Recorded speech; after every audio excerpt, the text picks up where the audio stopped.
నమస్తే లత గారు. నమస్కారం అండి. మీ సినిమాలు చూసి పెరిగామండి మేము. ముఖ్యంగా తెలుగు నాటకవాడు ఎన్టీఆర్ గారితో చాలా చేసి అందరితో హేమ హేమిని అందరితో చేశారు మీరు. ఎన్టీఆర్ గారితో ఏ సినిమా అనేది ఫస్ట్ పిక్చర్? అది ఫస్ట్ పిక్చర్ వచ్చి నిప్పులాంటి మనిషి. నిప్పులాంటి మనిషి చేశారు. జంజీరు రీమేక్. జంజీర్ రీమేక్ తమిళ్లో ఎంజిఆర్ గారు, తెలుగులో ఎన్టీఆర్ గారు. అది ఆ సినిమా ఇప్పుడు ఎంజిఆర్ గారు నేను చేసింది. ఎంజిఆర్ గారి బర్త్డేకి డిజిటలైజ్ లాగా చేసి ఫ్రెష్గా కొత్త సినిమాలాగా రిలీజ్ అయిపోతున్నాను January 17th. అంత డిజిటలైజ్డ్ వర్షన్. సో అది చాలా అదే నిప్పులాంటి మనిషి అదో హిట్ ఫిల్మ్ కదా. నిప్పులాంటి మనిషి కూడా చాలా హిట్ ఫిల్మ్. ఇంకా శృంగార రాముడు అని ఒక సినిమా చేశాను ఎన్టీఆర్ గారితో. నందమూరి అందగాడ సాంగ్ దాంట్లోదే కదండి. అవును. అది ఇంకొక సినిమా వచ్చి అమ్మాయి పెళ్ళి, భానుమతి గారి డైరెక్షను. అందరూ పెద్ద వెటరన్స్, నేనే అప్పుడు కొత్తదాన్ని. సో అందరూ నన్ను ఎన్టీఆర్ గారితో నాకు చాలా ఇస్తుంది అతని పంక్చువాలిటీ. అదే శృంగార రాముడు సినిమా అక్కడ శ్రీనగర్ కాశ్మీర్లో షూటింగ్ అయితే 7 o'clock మార్నింగ్ లొకేషన్ ఉంటారు. ఆయన 4:30కి లేచేవారు. అంత ఎక్సర్సైజ్ అది ఇది చేసేసి 7 o'clock ఆయన 7 o'clock కొంచెం ఎర్లీ కాశ్మీర్లో. సో ఆయన 7 o'clock అంత సిన్సియారిటీ.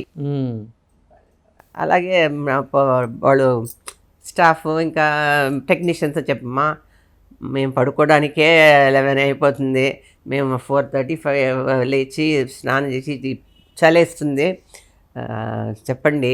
డైరెక్టర్ గారితో చెప్పారు వాళ్ళంతా. డైరెక్టర్ గారు మీరు చెప్పండి ఎన్టీఆర్ గారితో అని. సో నేను చెప్పాను. ఆయన ఎన్టీఆర్ గారు సార్ ఏమనుకోకపోతే చెప్పండి. నేను చెప్పండి లత గారు చెప్పండి.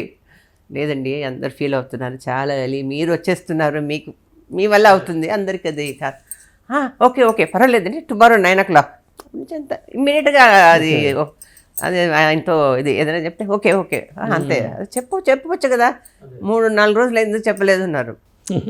అందుకని ఆ టైం అదేలాగా. నేను ఒకసారి ఒక ఇన్సిడెంట్, ఎయిర్పోర్ట్లో మార్నింగ్ 7:30 ఫ్లైట్. నేను హైదరాబాద్కు వెళ్తున్నాను. హైదరాబాద్ వెళ్తూ చెక్ ఇన్ చూస్తే ఎన్టీఆర్ గారు ఆ బ్లూ మేకప్, కృష్ణుడు మేకప్ వేసుకొని 7 o'clock మేకప్ వేసుకొని పక్కన ఒక కిరీటం పెట్టుకొని కూర్చొని అసిస్టెంట్. ఏంటండి మేమంతా మేకప్ వేసుకోలేదు, అక్కడికి వెళ్ళి వేసుకుని కృష్ణుడు వేసి అలా కూర్చున్నారు బ్లూ మేకప్. అది వేయటానికే 2.5 hours 3 hours అవుతుంది. మన పీతాంబరం గారి వాసు గారు, ఎంజిఆర్ గారికి అయినా మేకప్ మ్యాన్. సో ఏమండి ఇలా వచ్చారు, ఎలాగండి ఇది, హౌస్ ఇట్ పాసిబుల్? లేదండి ఇక్కడ నుంచి స్ట్రైట్గా సెట్కి వెళ్తాను, 9 o'clock షార్ప్, 9 o'clock ఉంటాను. అది అప్రిషియేట్ చేస్తాను ఆ డెడికేషన్. ఏది చేసినా ఇప్పుడు జనరేషన్ నేర్చుకోవాలండి. ఇది ఇప్పుడు జనరేషన్ ఏం లేదు, ఇప్పుడు అసలు ఏం చేస్తున్నారో అదే. మనం ఏదైనా డైలాగ్ ఉంటే ఆయన ఆ కాన్సన్ట్రేషన్ మొత్తం అందుకే ఉంటుంది, దాని మీద ఉంటుంది. ఏం సీన్ చేస్తున్నాం, ఆ మూడు అది. ఇప్పుడు జనరేషన్ అంతా అది అనేసి హీరోయిన్స్ ఇంకా చెప్పనే అక్కర్లేదు, బాంబే నుంచి వస్తాను ఎక్కడ వచ్చిన అట్లీస్ట్ ఏం చెప్తున్నాం అది చూడాలి కదా, ఏం సీను. మనం అట్లీస్ట్ ప్రాంప్టింగ్ ఉన్నాం. డబ్బింగ్ మీరే చెప్పేవాళ్ళండి? నేనే మొదటి నుంచి కూడా నేనే.